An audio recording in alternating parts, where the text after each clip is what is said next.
Olá, meus amores, tudo bem com vocês? Mais uma semana se iniciando e nós estamos aqui, né, ansiosos para o nosso retorno e pedindo para que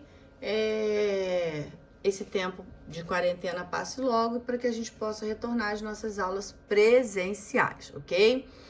Sétimo ano, essa semana nós vamos trabalhar o capítulo 22, que tem como tema qual a importância do tratamento da água. É muito importante a gente tratar a água que nós usamos, porque nós sabemos que a água é um meio, né, no qual a gente pode se contaminar com vários tipos de micro-organismos. Então é importante essa água ser bem tratada até chegar às nossas casas. Então vamos começando aqui. Disponibilidade de água em nosso planeta.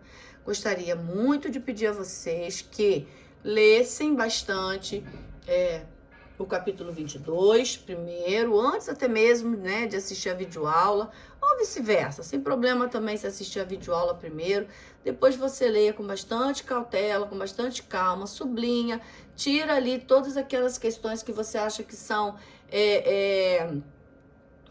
muito complicadas ou que você não entendeu, anota para na videoconferência estar tirando a sua dúvida, tá bom, meus queridos? Bom, então aqui nós temos como primeiro tema disponibilidade de água em nosso planeta. Nós sabemos que o nosso planeta ele é formado por mais água do que propriamente terra, né? São 3/4 de água para 1/4 de terra. Só que a gente sabe que toda essa água ela não está disponível de uma certa forma adequada para o nosso consumo. A água é um recurso natural renovável, abundante, que ocupa aproximadamente 70% da superfície do nosso planeta. No entanto, gente, 97%, olha só que a quantidade, chega a ser absurda. 97% dessa água, ela está o quê? Salgada, não é o fato dela ser salgada, é o fato de ser uma quantidade muito maior do que a gente precisa, né? E, portanto, imprópria para o consumo. Menos de 3% da água do planeta ela é doce, das quais 2,5% está presa em geleiras, ou seja, está lá nas regiões geladas. Então, aqui a gente tem um gráfico na qual tem a distribuição da água no mundo. Nós não estamos falando do Brasil. Então, essa parte de azul clarinho são as calotas polares. Aqui, primeiro, a gente tem na parte azul escuro a quantidade de água que nós temos no planeta, água salgada, ok? 97,5%. E essa partezinha que nós estamos vendo, que é como se fosse uma fatia de bolo ali, que está no azul clarinho, são, no caso, a água doce. Aí esse pedacinho, ele se divide lá no gráfico, se você, né, reparar aqui no cantinho aqui, ó, 69%. Desses 2,5% somente, 69,8% ela está nas calotas polares, ou seja, está no estado sólido, né? Essa parte em verde, 29%, são as águas subterrâneas, que estão, né, abaixo do solo. A outra partezinha, que está no azul mais escuro, é o 0,3%, que é a água que está disponível para o nosso consumo. E aí, 0,9% são outros tipos de água, mas não propriamente de acordo para o nosso consumo. Então, assim, essa distribuição, essa disponibilidade, ela se encontra de uma forma totalmente difícil, né? Para que a gente possa estar utilizando. Existe sim alguns lugares que estão tirando o sal da água, pelo planeta ser composto pela maior quantidade de água. Existem alguns países que fazem a dessalinização, né? Só que o custo é muito alto e muitos países ainda não tiveram essa, vou dizer, a capacidade de investir nessa questão, né, de tirar o sal da água para uma população, principalmente para as populações carentes, aonde abre a torneira não tem água. Na região do Nordeste a gente sabe que é um local muito seco e muitas pessoas padecem, sofrem com a falta d'água, né? A gente vê na televisão, ou as pessoas que já tiveram acesso de poder estar nessas regiões, vê que as pessoas, o ser humano, acaba disputando, tá? A água, o pouco da água com o gado, e ali a água com fezes, água com micro-organismo, enfim, são águas que acabam sendo disputadas por pessoas e outros animais, né? Agora, essa água precisa ser tratada. Como que ela precisa ser tratada? Porque a água que a gente bebe, essas águas elas vêm de onde? De represa. Dá uma olhadinha aqui, ó. Tá vendo? Ela vem de uma represa, ela vem de um rio, e aí vem uma adutora de capacitação, ela acaba captando esta água, que vai passar pelo primeiro tanque. Esse primeiro tanque, gente, vai ser lançado sobre essa água sulfato de alumínio, cal e cloro, para começar a limpeza desta água. Então, nesse primeiro tanque aqui. Na sequência, depois que passou por esse processo, essa água vai passar por um segundo tanque, que é o chamado de floculação. Depois que ele recebe todos esses produtos químicos, todas essas sujeirinhas da água, ela vai virar floquinhos, ela vai virar um monte de grumuzinhos, nas quais ela precisa passar para um terceiro tanque, onde ela vai sofrer o processo de decantação. O que é decantação? A gente já viu isso. Toda sujeira pesada, ela vai para onde? Ela vai aqui para o fundo, ó. Ela vai ficar aqui no fundo, tá vendo? Ó, primeiro houve a captação, recebeu todos esses produtos, sulfato de alumínio, cal e cloro, para matar os micro-organismos. Depois, todo esse produto, ele vai formar flocos, né? Que vai decantar no terceiro tanque. Passando para um quarto tanque, vai haver um processo que é o canal de filtração. Toda essa sujeira vai ser filtrada, mas nesse quarto tanque vai ter alguns componentes para ajudar a filtrar e limpar ainda mais essa água, que é o carvão ativado, como a gente está vendo aqui, tá? A gente tem areia e tem o cascalho. Então, quando a água chega aqui, ela já passa por uns processos de filtração, na qual toda essa sujeira vai ficar aqui e ela vai para um outro reservatório. Esse reservatório, a água já está tratada, ela já está limpa e própria para ser utilizada. Ela vai passar por uma outra adutora e vai chegar num reservatório geral. Esse reservatório geral, gente, que é elevado, ele vai distribuir essa água para prédios, para escola, para as casas, para hospitais, para empresas, para a indústria. Então, todo esse processo vai ser feito, né? Vai ser distribuído logo depois desse tratamento. Mas é importante ressaltar, gente, que essa água, ela precisa... Antes da gente, quando ela chega na nossa casa, ela passa por alguns lugares que acaba sim se contaminando, e aí a gente precisa entrar com outro processo na nossa casa, usando o nosso filtro tradicional, que é para acabar realmente limpando essa água, porque como foi falado no início, essa água que chega à nossa casa, a gente tem que ter um cuidado muito grande, porque é uma porta de entrada para muitos micro-organismos do nosso organismo, e muitos organismos que são capazes de matar, mesmo que a gente não consiga ver esses organismos a olho nu, mas são organismos que acabam causando muitas doenças, né? E dependendo da doença pode levar a pessoa à morte. Mas como acontece? Vamos falar um pouquinho desse tratamento de água. Lá na estação de tratamento, a água passa por tanques de cimento que recebe produtos, como eu falei, o sulfato de alumínio e hidróxido de cálcio, que é a cal hidratada. Essas substâncias, gente, fazem partículas finas de areia e de argila presente na água se juntarem, formando partículas maiores, que são aquilo que eu falei, que são os flocos. Esse processo é chamado de floculação. Como essas partículas são maiores e mais pesadas, elas vão para um outro tanque e vão se depositar no tanque de decantação. Desse modo, algumas impurezas sólidas da água elas vão ficar retidas. Beleza.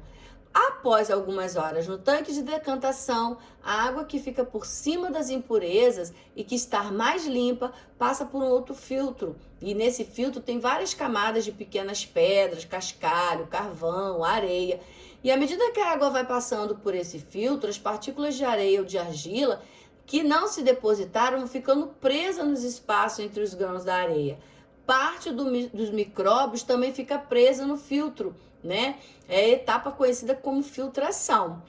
Mas nem todos os micróbios que podem causar, micro-organismos, né? Que podem causar doenças, se depositam no fundo do tanque ou são retidos pelo filtro. Por isso, a água recebe produtos contendo o elemento cloro.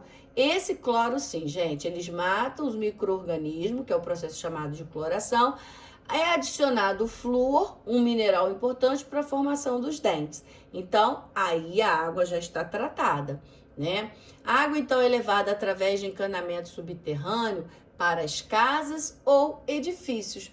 Mesmo que recebe a água da estação de tratamento, deve filtrá-la ou fervê-la para o consumo, né? Isso porque pode haver contaminação nas caixas d'água dos edifícios ou das casas, ou infiltração dos canos, foi o que eu falei. Quando ela sai de lá da estação de tratamento, o que pode ocorrer? Ela vai percorrer vários lugares com encanamentos que podem já estar enferrujados, podem estar quebrados, e aí esses encanamentos ficam perto de esgoto, perto de algum local sujo, e essa água acaba se contaminando e chega até a nossa caixa d'água. Quando chega a nossa caixa d'água, se a gente abre a torneira e já consome essa água, a gente pode estar bebendo, estar utilizando a água para alguma coisa e acaba se contaminando. Então é importante sim a gente ferver ou filtrar a água antes da gente consumir. A caixa d'água deve ficar sempre bem tampada e ser limpa pelo menos de 6 em 6 meses. Tem gente que acha que a caixa d'água tá lá, tá cheia, tá beleza, eu vou limpar aqui daqui 2 anos, 3 anos ou 1 ano, nada disso. A caixa d'água ela deve ser esvaziada, ser esfregada, ser lavada, tá? Num período pelo menos de 6 meses, e aí sim essa caixa d'água ela vai estar recebendo essa água que vem, né, no caso das adutoras, que vem dos reservatórios, aliás, para poder ser tratada, né, nos filtros da nossa casa, para a gente poder consumir essa água com mais segurança. Além disso, em certas épocas, quando o risco de doenças transmitidas pela água aumenta, é necessário tomar cuidados adicionais. Então, tem determinados tempos, determinadas épocas,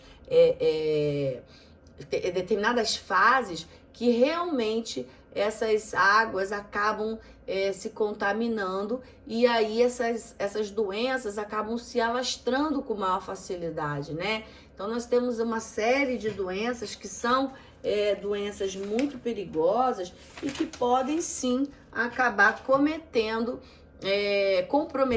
né, a saúde das pessoas. Aí eu coloquei novamente aqui um reservatório de tratamento de água, que é muito parecido com o anterior, só para vocês terem a ideia de como realmente acontece. Represa, passa pelos tanques, onde recebe todos os produtos, e depois que ela está totalmente tratada, é transportada aí pela adutora até chegar no reservatório, tá?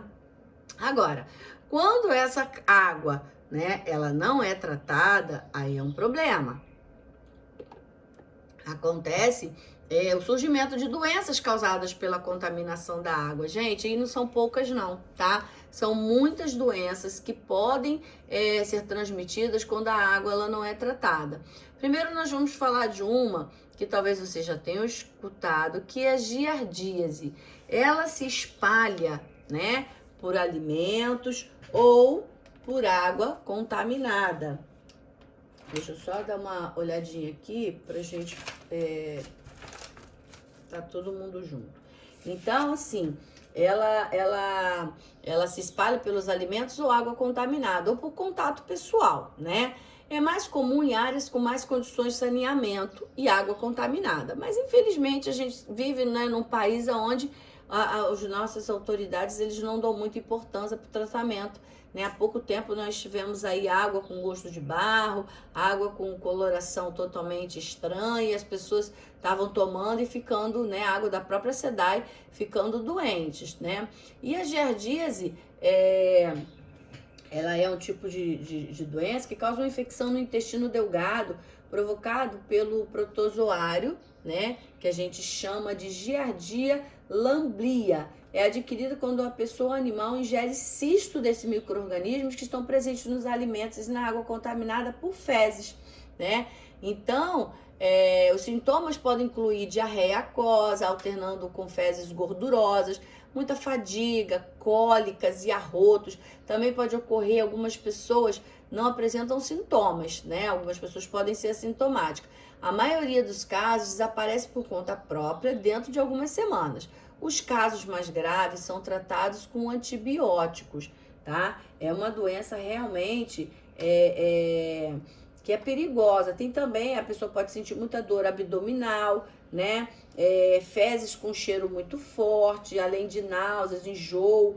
E a prevenção, gente, pode ser realizada mediante simples, como lavar alimentos com uma água bem tratada, consumir somente água tratada, filtrada e fervida, ter hábitos de higiene pessoal, como lavar as mãos após o uso de banheiro. É necessário destacar que o tratamento convencional da água pode não ser eficaz para eliminar os cistos da giardia, de modo que a água da torneira pode conter esse protozoário.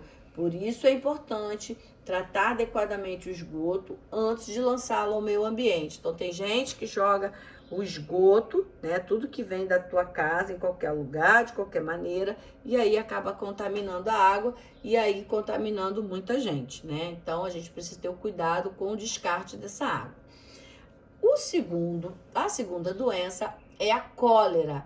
É uma doença também bem perigosa. É uma doença bacteriana que causa a diarreia grave, a desidratação. Normalmente ela é transmitida pela água. A cólera é fatal se não for tratada imediatamente, gente. Ela pode levar uma pessoa a óbito, sabe?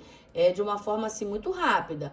Quais são os sintomas? Diarreia e a desidratação, porque a pessoa vai ter diarreia, ela perde muita água.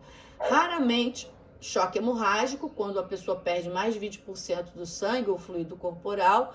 Apresenta também convulsões e pode ocorrer em casos graves. O tratamento inclui a reidratação, transmissão de intravenosa, né? E de fluidos, que são antibióticos. Então a pessoa tem que ter muito cuidado, porque é uma doença, né, que é séria. Após ingerir essa bactéria da cólera, ela vai se instalar no intestino e começa a produzir uma toxina que afeta as células intestinais, provocando uma grave diarreia. Então esse quadro de diarreia pode causar rapidamente a desidratação e aí, no caso, levar a pessoa à morte, tá? E qual é a prevenção? A gente precisa, primeiro, né, uma questão também de saúde pública, saneamento básico, método de desinfecção da água e hábitos de higiene, como não defecar em locais inadequados, não depositar esgoto sem tratamento em recursos hídricos, lavar as mãos após ir ao banheiro, isso é importantíssimo, antes das refeições, higienizar os alimentos antes de prepará-los para consumir. É muito importante. A higiene, a gente vai falar aqui nessas doenças causadas pela água, em todos os slides e todas as doenças a gente vai falar da questão da higienização. A outra doença é a esquistossomose, gente. Doença causada pela infecção por vermes parasitas da água doce de certos países tropicais e subtropicais. Parasitas que podem ser encontrados em áreas como a África, né, subsaariana, Oriente Médio, Sudeste Asiático, Caribe e até aqui no nosso Brasil. A água doce é contaminada por animais infectados ou fezes ou urina de humanos contaminados. Então, as pessoas que não têm saneamento básico vai fazer suas necessidades próximo ao rio, lagos e acaba deixando junto com as suas fezes os ovos que contêm o parasita. O parasita penetra na pele humana e atinge a corrente sanguínea, migrando para o fígado, intestino e outros órgãos. Então, assim, os sintomas incluem irritação da pele, coceira muito intensa, febre, calafrio, tosse constante, dor de cabeça, dor de barriga, muita coisa, dores nas articulações e dores musculares. A infecção pode ser curada por meio de medicação administrada por 1 ou 2 dias. Então aqui você está vendo no slide, o ovo ele é lançado na água com as fezes da pessoa, tá? E aí, gente, existe aqui um hospedeiro intermediário que a gente chama que é o caramujo, né? Porque quando a pessoa faz essas necessidades nesse local, ela deixa junto com suas fezes os ovos desse parasita. Esse parasita, ele passa um período, passa um período chamado de miracídio, tá? Ele nada e penetra dentro de um caramujo, né? Um caramujo que já abandonou aquela casinha. E dentro desse caramujo, ele acaba se transformando num outro tipo de... Não é que ele vai se transformando, ele toma uma nova forma, que é a cercária, né? E aí, a cercária, ela depois sai desse caramujo e penetra na pele da pessoa que, de repente, vai brincar nessa lagoa, que vai tomar banho nessa lagoa. Então, o mais indicado, gente, é que as pessoas tenham cuidado, não entrar em água que você não conheça, não, se você viu o caramujo principalmente, não entre, não tome banho, não beba, porque é uma doença muito séria, tá? E essa doença é causada, tá, por um verme chamado Schistosoma mansoni. Ele vive nessas águas, né, contaminadas pelas fezes das pessoas. E eles encontram o caramujo que eles acabam entrando e passando essa fase intermediária, é o do gênero Bionfalaria, tá? Então é uma doença séria, muito grave, que as pessoas precisam ter muito cuidado. Primeiro o conhecimento e depois o cuidado. Quando essa pessoa entra em contato com a água contaminada, as larvas do verme, ela penetra na pele, né? Reiniciando o ciclo. Por essa razão, antes de banhar-se em lagos e rios, é importante verificar se não há caramujo e se o ambiente não está contaminado com fezes de esgoto. Os sintomas, né, já foi falado, mas muita febre, dor nas articulações, enfim, é muito perigoso e as pessoas precisam ter cuidado. Então não vai ver um laguinho ali com a água bonitinha, água clarinha, vou tomar banho. Não, nada disso. Cuidado que pode ter o Schistosoma mansoni, que é o causador dessa doença chamada de esquistossomose. A outra doença é a infecção do fígado pela hepatite A. Então, se é hepatite, vai causar danos aonde? O fígado. Altamente contagiosa, tá? Causada pelo vírus da hepatite A. É possível prevenir a hepatite A por meio da vacinação. Então já existe, graças a Deus, a vacina para isso. Ela se espalha por alimentos ou água contaminada ou pelo contato com uma pessoa infectada. Então, de uma pessoa para outra, você pode pegar a hepatite, principalmente por gotículas aí de saliva. Os sintomas de uma pessoa que tem a hepatite é a fadiga, náuseas, dor abdominal, perda de apetite e febre baixa. A condição desaparece por conta própria ou 1 ou 2 meses. Descanso e hidratação adequada podem ajudar. É lógico que procurar, obviamente, um especialista, um médico. Aqui vem, ó, o vírus entra na circulação sanguínea, vence os linfócitos, que são os nossos guerreiros, né, de defesa do corpo. A transmissão da hepatite A, água, alimentos e mão mal lavadas ou suja de fezes. Já da hepatite B, sexo, seringas, agulhas, piercing, tatuagem, manicure com materiais não esterilizados, transfusão de sangue também. Essa doença chega ao fígado, onde infecta as demais células, elas se multiplicam, forçando o sistema imunológico a produzir anticorpos. E quando o organismo, ao tentar se defender, ataca o próprio fígado. Olha que interessante. Quando o organismo ele tenta se defender, ele acaba atacando o próprio fígado. A hepatite C ocorre a transmissão através de sangue. Aqui tá falando a diferença, né? Porque tem A, B e C.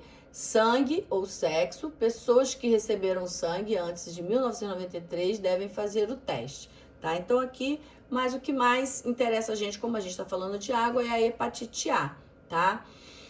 A hepatite B é uma infecção também muito grave, causada pelo vírus da hepatite B, que pode ser facilmente prevenida por meio da vacina. Essa doença é transmitida com maior frequência pela exposição a fluidos corporais infectados.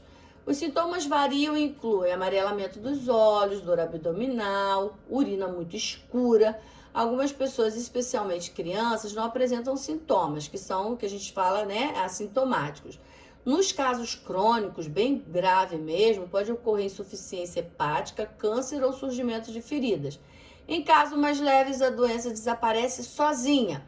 Casos crônicos necessitam de medicação e possivelmente de um transplante de fígado, tá bom? Então, aqui a gente está vendo todo o processo de contaminação, tá bom? Outra doença muito séria e muito grave é a poliomielite, vírus que pode causar paralisia, facilmente evitável por vacinação contra a poliomielite. A poliomielite é transmitida por água e alimento contaminado ou contato com uma pessoa infectada. Muitas pessoas infectadas com o poliovírus não ficam doentes nem apresentam sintomas. No entanto, aquelas que ficam doentes desenvolvem paralisia, o que pode ser fatal. O tratamento inclui repouso, analgésico, ventiladores portáteis. É muito triste, né, gente? Poliovírus destrói a célula nervosa da medula espinal, ou espinhal, né, porque tem essas duas nomenclaturas, e leva à perda da massa muscular e à paralisia. Graças a Deus, gente, a gente pode dizer que nós somos agraciados, né, com grandes pesquisadores, que hoje em dia o índice de paralisia quase que está erradicado. Aliás, está erradicada, é um caso ou outro que acontece. Mas antigamente eram muitas crianças que acabavam ficando paralíticas por não ter a vacina e se contaminar com água ou alimentos, né? Então, hoje nós temos, graças a Deus, as vacinas que são capazes de evitar por completo a paralisia, tá bom? Meus amados, espero que vocês tenham gostado. Leiam o capítulo, façam lá as suas anotações daquilo que vocês não entenderam, tá? E na nossa videoconferência, a gente possa estar fazendo o dever, corrigindo os deveres. E o detalhe, eu tenho percebido que muita gente não está assistindo a videoaula. E eu vejo que ficam muito perdidos nas aulas. Então, tentem assistir a videoaula, fazer as suas tarefas e aí a gente tirar as dúvidas na aula, ok? Um grande beijo, uma excelente semana e até a nossa videoconferência.